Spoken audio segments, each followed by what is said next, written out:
So today I'll cover the basic building blocks of news and documentary style shooting. I learned how to shoot news stories in college, and those skills have been very helpful. Everything I shoot professionally has some documentary style element to it, so it's important to understand the building blocks, how to shoot good interviews, good B-roll, and good nat sound breaks. Interviews are also called sound bites, SOTs, and talking heads.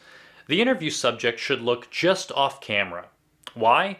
It's part of the visual grammar. Just like most of us agree that a period signals the end of a sentence, there are rules that filmmakers and audiences agree on. For example, in a film, a dissolve usually means time has passed.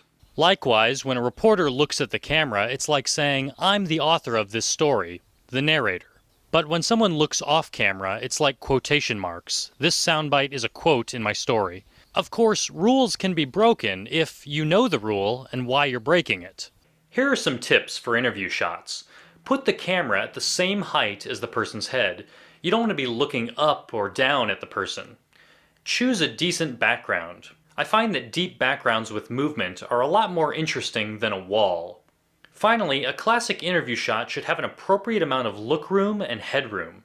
There should be more space in the direction that the subject is looking, and if the shot is wide enough, there should be some space above the head, but not too much. The best guide to this framing is the rule of thirds. Divide your shot into 3 horizontal and vertical sections. Many cameras have these guidelines. And I usually place the eye that's closest to the camera on this intersection. This rule works well on medium shots and close-ups, always providing the right amount of spacing.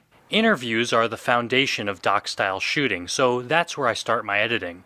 And if it's unscripted, then, if it's unscripted, then you'll have a lot to cut out. This is where B-roll comes in handy. If interviews are your primary or A material, then your secondary or B shots roll on top of it.